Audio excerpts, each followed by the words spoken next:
What's up, Raider Nation? Welcome to the TRU Raider Podcast. I'm your host, TRU Raider. Now, what I want to talk about today is Shedeur Sanders and Aaron Rodgers. And I know this is like a take that is very unpopular right now. A lot of people don't want to hear it, but I want you to hear my opinion on why I believe that this is the best option for the Raiders right now.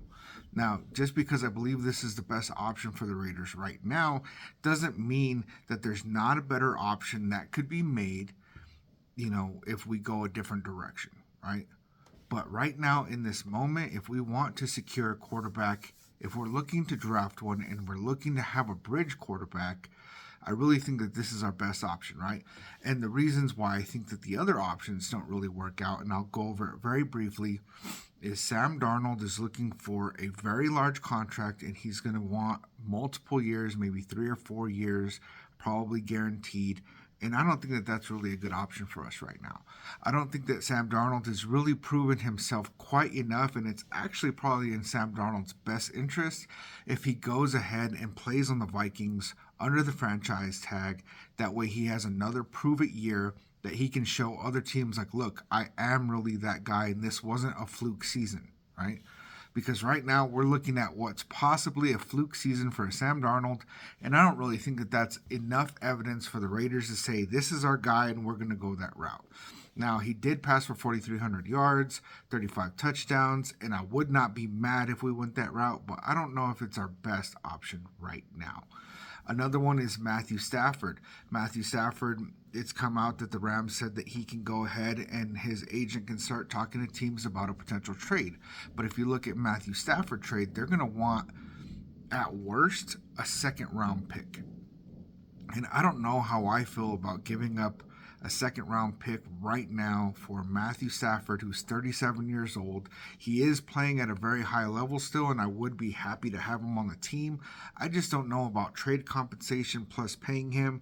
Part of what's going on is that he has like $4 million guaranteed money left on his deal there in LA, and he's looking to get paid, right? And so Matthew Stafford is 37 years old. We have to give up draft capital, and we got to pay him. I don't really like that. Russell Wilson, get it out of here. I don't think that him and Pete Carroll are going to reunite at all, and I think that the Steelers are going to hold on to Justin Fields. So you get all of those options out of the way, and you look at, okay, what do we got in the draft? If we wanted a Cam Ward, we gotta move up to number 1. And I don't think that Cam Ward is necessarily really worth moving up to number 1. Like, would I be happy to have a Cam Ward? Yes. I think that he's better than Shedeur Sanders. I do believe that. And even though he has some stuff that's a little sloppy, some mistakes, it's coachable. It's all coachable. I don't think that he's worth trading up for. I really don't. And so there's Jackson Dart, Will Howard, and Jackson Dart is looking to start moving up into the first round. And the only way I'm comfortable with getting a Jackson Dart is if we got him with a second round pick, or if we were to trade back and get him at the end of the first. Those are the only ways, right? And so let's go ahead and talk about Aaron Rodgers and Shedeur Sanders, right? So Aaron Rodgers, I know people say he's a cancer, he's a locker room, he's a diva, he's a disaster, all these things, right? And I agree. I totally agree. People say, oh, well, he's playing like, horrible. All of a sudden he had 3,800 passing yards and 28 touchdowns the Jets just suck. The Jets always their quarterbacks fail. Sam Darnold failed there. Zach Wilson failed there. Like, when was the last time the Jets had a quarterback that could play decently at all, right? Like, it's not working out for them. So I think that some of that's, him coming back from the Achilles injury, and some of it's the Jets, right? I do believe that Aaron Rodgers is very talented still. He's in his early 40s, but if you look at what happened when John Spytek brought Brady into the Buccaneers, and they went out and they won a Super Bowl, and Brady was in his mid-40s. So I could see there being a possibility where Aaron Rodgers could have this kind of resurgence in the last couple of years of his career, because really at this point, he wants to win, right? And Aaron Rodgers isn't just out here to get a huge payday. it would be ridiculous for him to be shooting for that, because I think teams will just back off and say, nope, go ahead and retire. But what really is, I believe, going on is that Aaron Rodgers is going to want to win. And initially, I believed that the Jets weren't going to have to pay Aaron Rodgers any of this money if he signs with another team. But I've been hearing content creators talk about it lately that I trust, talking about that the Jets are having to pay Aaron Rodgers a pretty significant amount of money, which means that Aaron Rodgers would be willing to take less money now. And if that is true, if that is absolutely true, then paying Aaron Rodgers, they were talking about vet minimum, and I don't think that that's even realistic.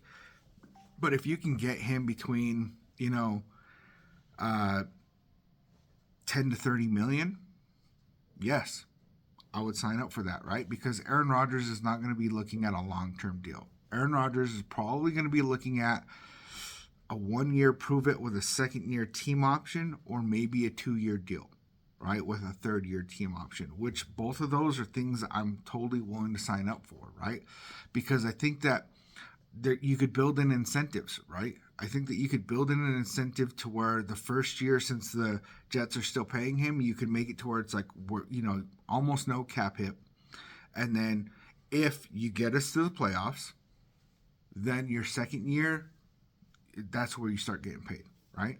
I could see that, and I could get okay with that, right? And the reason I say this is because, this whole thing came out with Mel Kiper saying that Shedeur Sanders really, we're coming up to the combine, and they're saying Shedeur Sanders is not the kind of quarterback that teams are looking for, right? And it's really looking like his stock is dropping, which is actually good, right? He's not going to be throwing or doing anything at the combine, which is like actually probably going to hurt him, because his draft stock is starting to drop. And for him to not go out there and show some athleticism, things like that, actually could be a detriment to him, but it could be a positive thing for us, because we're drafting at number 6, and there's no way that I want to trade up in the draft to go and get a Shedeur Sanders, right? Now, if we did that, I would believe that Tom Brady, since he's been working with him in the offseason since high school, that it would be that Tom Brady truly believes that he is that guy. And if that's the case, that's the case, right? And then if Shedeur Sanders is still there at pick number 6 and we don't draft him, that means that Brady knows he is not the guy, right? But with pick number 6, right, if Shedeur Sanders is dropping in his draft stock and actually drops down to pick number 6 and we're able to get him there, Tom Brady and Deion Sanders have both talked about, these quarterbacks get rushed out there way too early. And if you look at quarterbacks that have been successful, Aaron Rodgers sat behind Brett Favre, right? And then Jordan Love sat behind Aaron Rodgers. Patrick Mahomes sat behind Alex Smith. Tom Brady sat behind Drew Bledsoe. So there's so many of these quarterbacks that are getting pushed out there in their rookie year, and they're just not up to NFL speed, and it crashes and it burns. And then this guy's a draft bust, but he really didn't get the proper time. So if you pull in an Aaron Rodgers, sign him to a 1 to 3 year deal, right? I like more 1 to 2. If you get him in the building, I don't think that he's going to really spend a lot of time grooming Shedeur Sanders, right? I don't. And that's okay, because we don't need him to do that. Really, I think, do you think that Brett Favre did that for Aaron Rodgers? No. Do you think Aaron Rodgers did that for Jordan Love? No. But these quarterbacks got to watch another, MVP caliber quarterback go out there and play and perform and practice, and got to see what that takes, right? Got to be in the building with it, watch, observe, see what to do, what not to do, all those things, right? So if you let Shedeur Sanders sit for a year, maybe even 2 years, I'd be okay with that, right? As long as Aaron Rodgers was playing at a high clip. Now, if Aaron Rodgers comes in here and he's playing like absolute dog shit, which is a possibility, well, guess what? Pull out the rookie. Put him on the field, right? Worst case scenario, you got an Aiden O'Connell who's still on the roster, which I don't think it would be smart to get rid of him, right? Because let's say we were to draft Shedeur Sanders and sign Aaron Rodgers in the offseason, in free agency, then you have Aiden O'Connell sitting at quarterback number 2, Aaron Rodgers QB1, and you put Shedeur Sanders at QB3. Let him sit, let him learn. I think that Aiden O'Connell would do a great job of teaching him what he's learned so far. Yes, some people think Aiden O'Connell should be our starter, and some people think that he's garbage, right? I think that Aiden O'Connell is a good quarterback. He's probably the best backup quarterback in the league, and he's probably the worst starting quarterback in the league, right?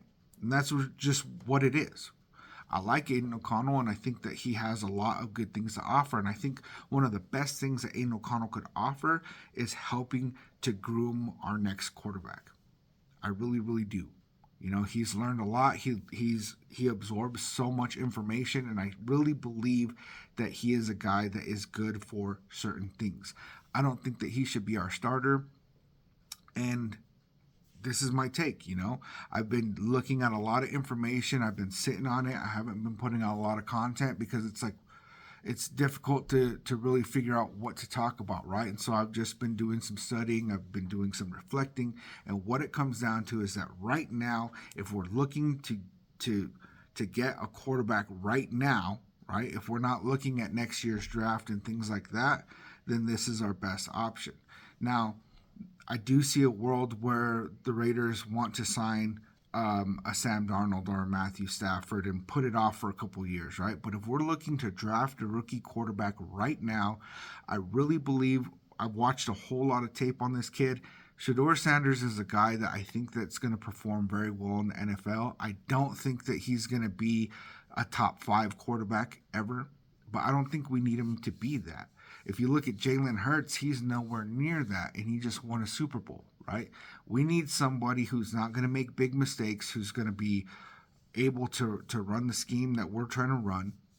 And, you know, with the whole Brady connection, it seems like it would be weird for us to not pick up Shedeur Sanders. So, you know, I know it's speculation season. There's so much smoke out there in the NFL right now.